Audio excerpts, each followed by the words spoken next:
Welcome to the University College London STEaPP podcast. My name is Shirah Mansaray, and I'm an associate lecturer at University College London within the Science, Technology, Engineering and Public Policy Department. It's a bit of a mouthful, so I'm going to refer to it as STEaPP moving forward. In terms of my background, I am an academic and a lawyer by training. And funny thing is, I have come full circle as I was once a master's student at STEaPP, where I studied my master's in public administration and I specialized in development, technology, and innovation policy. After that, I was fortunate enough to secure a scholarship from the Engineering and Physical Science Research Council to study a PhD in mental well-being, innovation, and architecture. I am pleased to say that I've completed the PhD and I'm now lecturing within a department that I absolutely respect and have the utmost admiration for the staff, most of whom are either friends, acquaintances, and some of them even mentors. But today we are here to speak to one of our alumni, and allow me to introduce her to you. But before I do that, for those of you who are new to STEaPP, I would like to tell you a little bit more about STEaPP. So this is the Department of Science, Technology, Engineering and Public Policy. STEaPP brings together policymakers, industry and academia to design innovative solutions to society's biggest challenges. STEaPP also collaborates with external decision makers to ensure that we are asking the relevant questions and addressing real needs through our education and research programs. Now, our vision for the STEaPP podcast is to curate a community of professionals and students who are up for changing the world for the better. So over the next few months, we'll be welcoming a fantastic roster of impressive guests, including alumni, academics, industry partners, policymakers, and policy advisors. And I am so pleased to welcome Maria onto our show because she is also a colleague and an alumni who I was fortunate enough to study my master's program with in 2018 and 2019.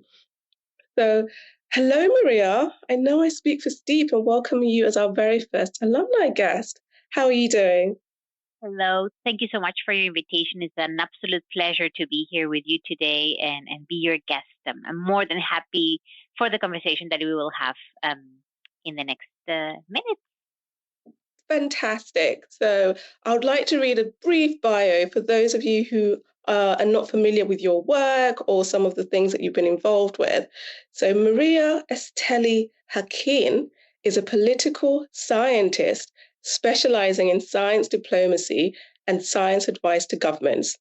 She previously served as the Deputy Director of International Affairs at the University of Costa Rica. In this role, she was responsible for fostering international collaborations and enhancing the university's global engagement. Additionally, Maria was also a member of the Latin American Steering Committee of the International Network for Government Science Advice, reflecting her active involvement in promoting science diplomacy in the region. Maria is currently an international relations manager for the UK Centre for Ecology and Hydrology and is a member of the governing board of the International Science Council. Now, as I mentioned, Maria pursued a master's in public administration at UCL STEaPP in 2018 and 2019 as a Chevening Scholar, which underscores her commitment to public service and policy development. Her research interests focus on building institutional capacity for science diplomacy in Central America and lower middle income countries, and this is evidenced through her fantastic publications on these subjects. She has also explored strategies for engaging scientific diaspora to strengthen national science and technology capabilities. Her expertise encompasses international relations, science diplomacy, and policy advisory, with a particular emphasis on integrating scientific knowledge into governmental decision-making processes. Her work aims to bridge the gap between scientific communities and policymakers to address complex global challenges. Wow, what a bio, Maria. Thank you so much for being on the podcast, and thank you again for taking this time. Welcome. Thank you so much, Shira, for your invitation and to STEaPP. Again, I'm so glad to be here and to uh, really look back at the great memories I built in the department. Fantastic. So I'm going to start off with an icebreaker question. If you had to explain your work to a 10-year-old in one sentence, how would you do it? What a great question. I would say I build friendships across cultures, countries, and scientific communities, bringing people together to discuss the great challenges of our planet. Amazing. Thank you. I'm sure a 10-year-old out there will definitely resonate with that. Great. So, Maria, I have a couple of questions that I wanted to ask just so that we can get a better feel for how your experience during your master's program has actually shaped the profession that you are in now, and also some of your fond memories whilst you were a student here. So, my first question is, how did your experience at UCL STEaPP shape your career path, and what key skills or knowledge from the program have been the most impactful in your professional journey? Thank you so much. The first thing that I have to say is that I cannot emphasize how much my master's degree impacted my life and my career. I've always say to young people, if you can, please try to apply to scholarships and go out to the world because it can open your eyes. It can open so many opportunities for you, your family, your country. So I'm Yes. always grateful for the Chief Scholar for making that possible and to the department at STEaPP for welcoming my ideas and being home away from home for me for a year in London. Um, Very specifically, what did I gain? What did I learn? Mm. So, first of all, it was the first time I was actually learning in an English speaking um, program. This Yes. is not my first, not even my second language. And I Wow. remember those first few weeks were very challenging. And I'm sure other non native speakers would tell you the same how difficult are those first weeks to actually understanding what is happening at every detail. So that was Yes. probably my first main lesson. Trust yourself. You are there for some reason. And I Yes. developed at the end speaking very well English and have a great experience in reading and writing and of course participating in the classroom. The Yes. second, so the greatest skill to have. The second skill that I have, I remember we had different set of models where we had to synthesize evidence that we were presented by our lecturers or professors, and that was fantastic. I learned to be concise, to be very, very sharp in what I was selecting as the critical angle on a particular article or a particular report, which I use the skill until today. So it's fantastic. Fantastic. Yes. And I would say that probably the most important thing that I gained from STEaPP was actually the field the field that I work at the moment, which is science diplomacy. That was the first place where I learned about science diplomacy under the big umbrella of science advice to governments. So that bridge between science and policy making. And Yes. I read there for the first time. I attended talks, events, conferences for the first time. It was all new, and I cannot believe it's been 5 years already, but also feels so so little time. And my career really rocket sky.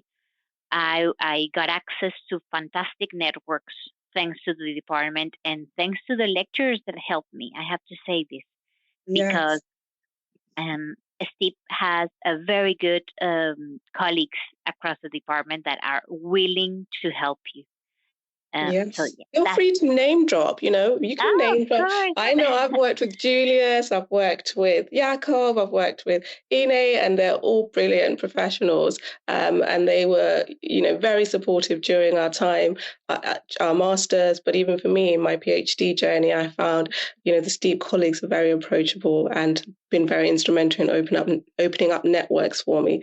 So yes, feel free to name drop, give examples, some of the disciplines. Ina Stenmans was a fantastic lecturer. She opened up so many opportunities for me during that year. Leonie Tangser contacted me with so many people across the UK government and civil service.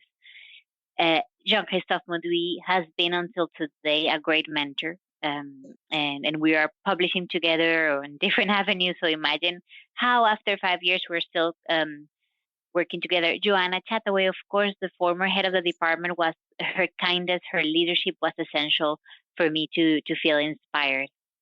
Thank you. I definitely resonate with the names that you've mentioned.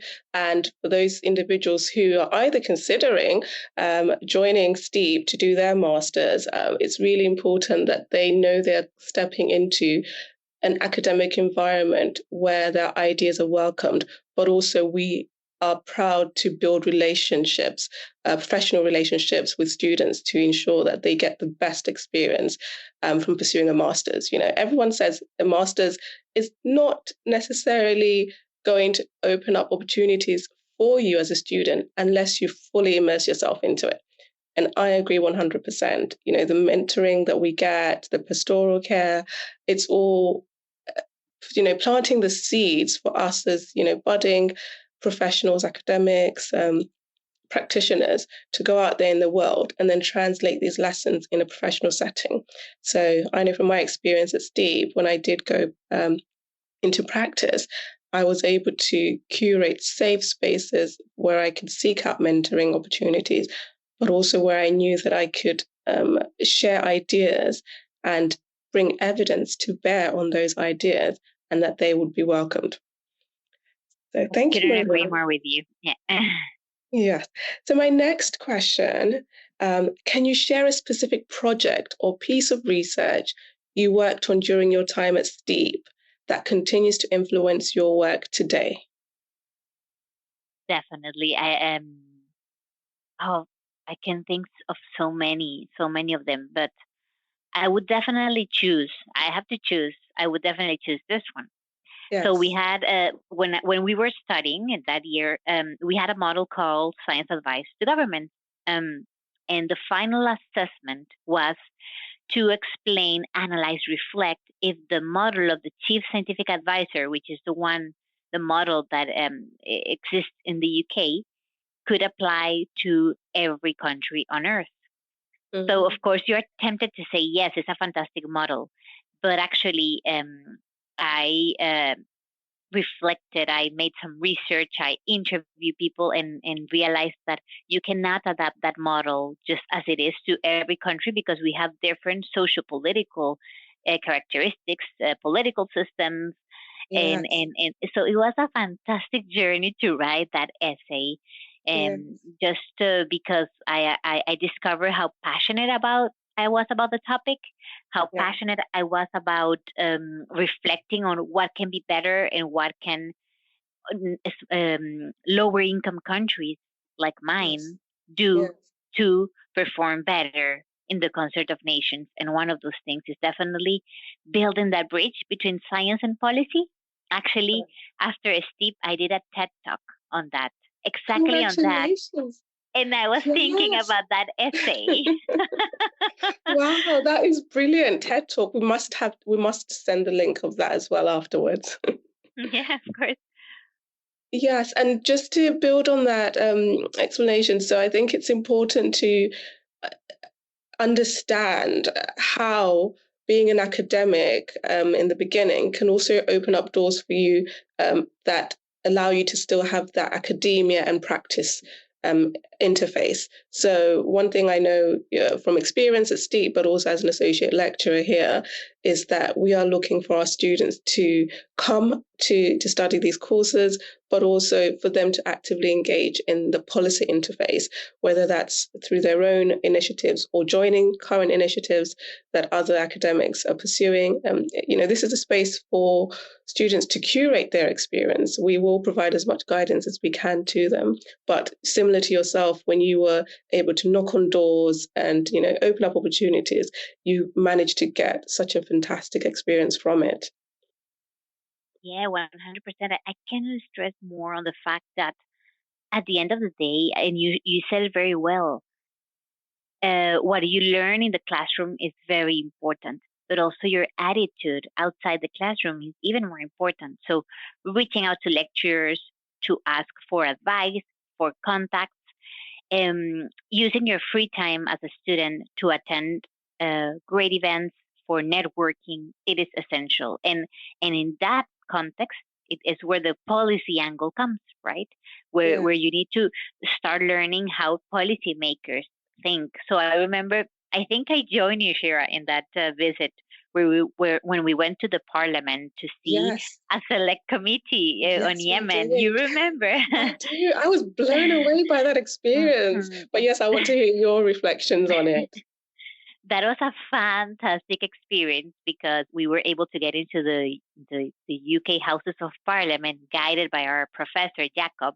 Yes. And it was just fantastic to hear parliamentarians discuss about the reality that was going on in another country, and their reflections and their worries and the challenges, that the way they use scientific evidence for me was essential. It really, really impacted my life. I said, I want this to happen in Latin America as well.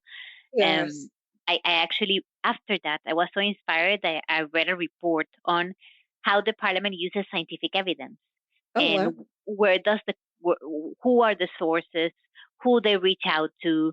I don't know, fantastic. I was so passionate. And those are the sort of opportunities that a department like STEaPP gives you, to go and be frontline in a select committee like that and visiting the Houses of Parliament. It was fantastic. Yeah. Oh, it was absolutely memorable experience for me as well. And I think what really stood out for me was the way in which the science was used as an evidence base, but also the way in which the politicians could rely on lived experience, because we had an individual from Yemen actually present his version of reality. And it's important when we're thinking about science advice to also capture the experiences of those individuals that have been impacted by decisions made, by policymakers and scientists. And interestingly, with the new modules that we are creating for our master's programs. So I haven't quite mentioned, but we are expanding our master's programs at STEaPP. So apart from having the master's in public administration, we are creating a new master's, which is an MSc, and it's going to be delivered completely online, although we will have synchronous and asynchronous activities. So one of the modules I am co-leading is in science, communicating science for policy. And without necessarily giving too much away, because we obviously want the students to come in and learn about the course and the module when they join us at STEaPP. But I am working to develop case studies where science is actually used in a contested manner. So, how do politicians use science advice or contested science actually to promote an agenda? Without necessarily talking about the geopolitical situation currently and the different leaders that we have, in European and non-European countries. We are currently in a time where science will play a very critical role in the policies that are created, but also the way in which policymakers, politicians, and senior stakeholders utilize science for their agendas is very, I want to say critical, but it's a timely debate to be engaging in. Yes, 100%. I think you're totally right. And what a fascinating topic that MBA candidates coming to London for the department have that so close to them, right? Mm. And being also helped or guided by STEaPP lecturers in their journey to identify that, to understand that. I think it's fascinating. Yes, great. So I was going to ask you a question on what advice would you give prospective students considering a master's at STEaPP, especially those who are transitioning into the fields of science, technology, engineering, or public policy? I know you've touched on it briefly, but if we were to top line it, 3 pieces of advice, what would you give to students looking to join us? Oh my God, you'd be surprised because I got that question often on LinkedIn. Oh, great. I think I replied like for five people every year that question. Uh, Yes, me too, actually. I always have people reaching out to me to ask me about my experiences. One of the reasons why we set up the podcast so everybody can have access to this knowledge. uh, okay. Piece of advice number one. I think it's very important that before you join the program, you do a good research on the staff department. Who is who? And, Yes. and identify common ground. Oh, Mm, Shira has this very interesting research agenda. How can I support her? And this is linked to my second piece of advice. yes. Offer your talent, offer your skills, offer your time to support lecturers, to support the staff into their research projects, because you will have a year to grow your skills. And what better than to be accompanied by the staff on that sense? I benefited from that a lot, and I'm very grateful. My Yes. my third piece of advice would be communicate your needs, communicate your dreams to the department, and that comes from I would like to make an internship at the end of my master's in X, Y, and topic. Can you Yes. help me secure that? Can you give me advice on how to navigate opportunities to secure something like that, an internship, a job? So be very clear on what would you like, or be very clear on asking for advice and guidance to Yes. the department. And finally, this is a bonus because you're only asking me for three, but I think it's very important. Yes. Enjoy. Oh, yes. Enjoy is the best year of your life. I It's a agree. it's a moment when you can uh, where you will be supported to learn, to meet new people, to grow your network, to be fascinated around nice ideas in one of the best cities of the world. So Yeah. really, really enjoy your time. I don't know, like just be fascinated by what this year will bring you, and literally absorb everything that life will offer you that year in terms of learning, in terms of new contacts.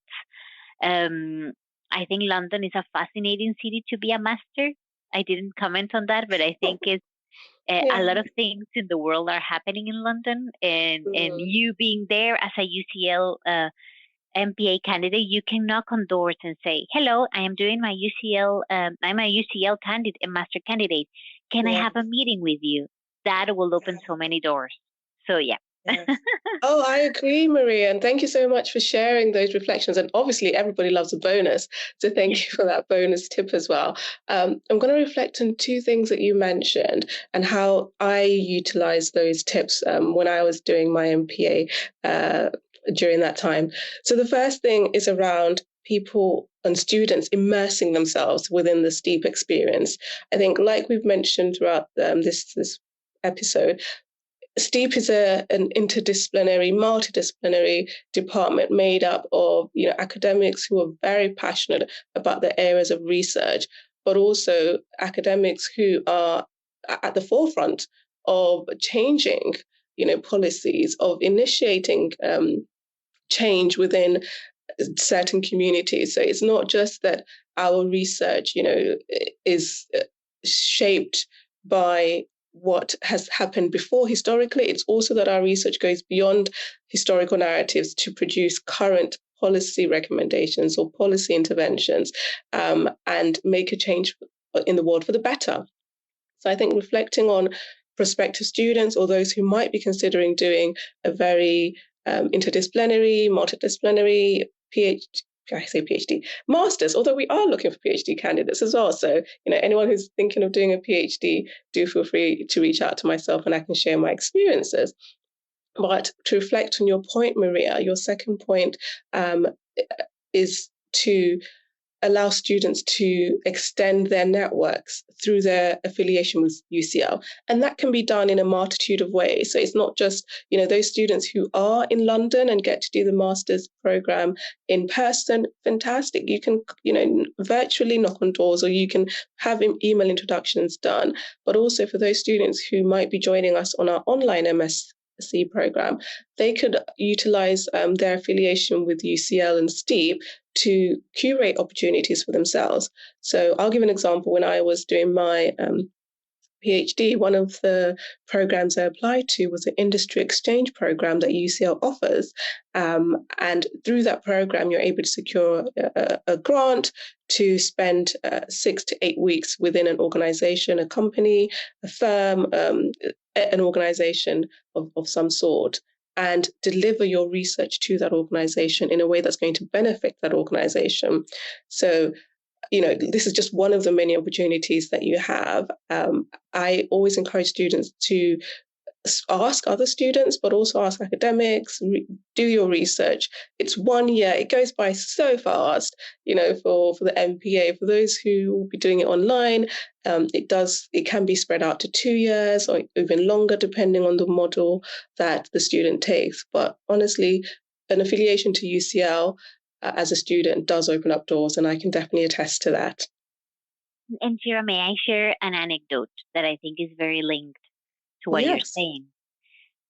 So when I was a student, I just asked Leonie Tangser, I asked, can you please put me in contact with civil servants that are working at the interface of science and policy? So she gave me a contact at the Government Office for Science, Go Science. Yes. And I got to spend a whole day there learning, and it was fantastic. That day, I got to know Sir Peter Gluckman, which is currently the president of the International Science Council. And at that moment, I realized about different networks that existed, like INSA that you mentioned in my description, and the International Science Council. And I immediately started to find ways to link and to support their mission until now. And now I'm happy to say that I was elected in December to join the governing board of one of the biggest networks in science. And it all started because of my time in STEaPP. So I think congratulations on the appointment. I definitely want to circle back to that. Congratulations on the appointment. It's phenomenal to be able to know that one of our master's students has gone on to create such a powerful career, but also powerful impact in the world. And honestly, this is something that we need to have students aware of, because it's not just an experience to come and, consume the knowledge. It's also what you do with that knowledge afterwards. Correct. That's important. Correct. Yeah, no, 100%. Yeah. So we're coming towards the end. I'm going to ask a couple more questions just to sort of wrap up and bring us full circle. What makes someone choose a STEaPP Masters, and why did you choose it in the beginning? Oh, what a wonderful question. I come from political science world, social sciences, and I was starting to find the need to look for an innovative program that would unite the decision-making world, the policy world, and the engineering world. So looking through different departments and programs across the world, I found that some programs were perhaps too classic, right? Public policy, and that's it. But I needed that intersection with scientific evidence, with basic science, with health sciences. And when I discovered STEaPP, I was like, this is the master that I was looking for. Exactly. So many years. So that's definitely a great added value that this department has, the ability to be placed across three different faculties, as you mentioned at the beginning, but also with the policy angle.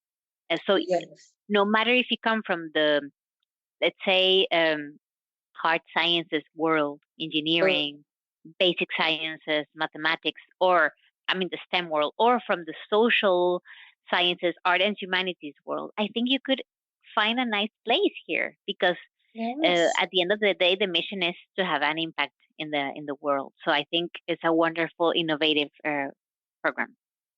Great, thank you. To reflect on what you said around the mission of STEaPP and the mission of the students and the academics at STEaPP, we are very much sold on the idea to make an impact in the world, a positive impact on the world.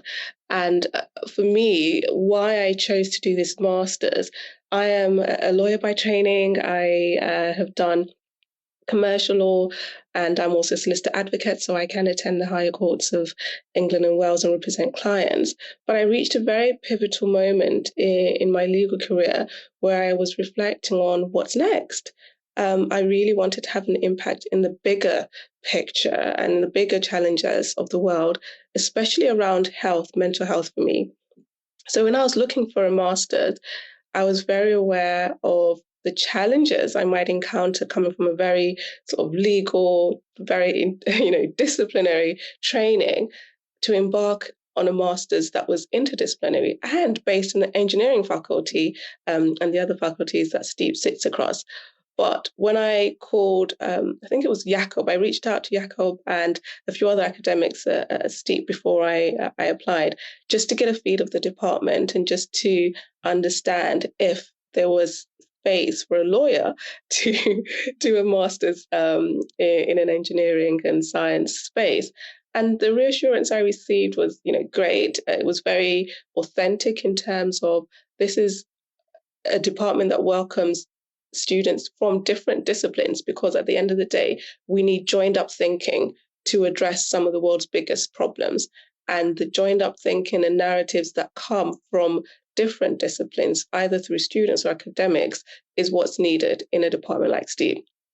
So, reflecting on the interdisciplinary nature, my sort of second to last question to you is, how have you navigated your career coming from such an interdisciplinary background?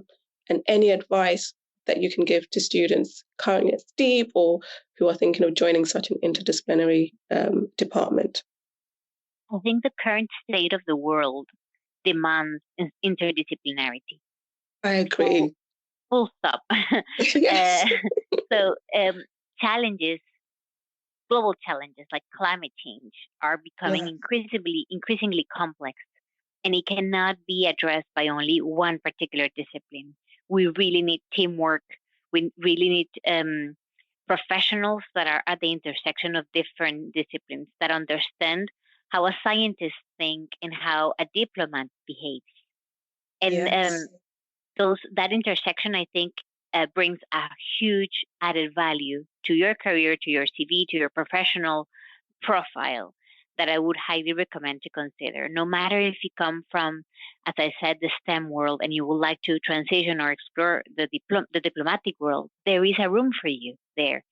And on Yes. the other way around, if you're a diplomatic, if you are a political scientist, a lawyer, and you would like to learn a little bit more about the STEM world and how methodological Yes. processes go by in that part of the world, you're welcome. We need Yes. you. Actually, we need you because Yes. because the world needs more interdisciplinary programs, more interdisciplinary professionals, and a more interdisciplinary approach to solve the big challenges of our time. Oh, I agree 100%. And you could not have put it any better than me. So thank you so much for that. Maria, once again, thank you so much for joining us. Thank you for, your authenticity and for all the tips that you shared. Just to summarize, as we come to an end, you have mentioned the importance of students curating their experience once they join STEaPP.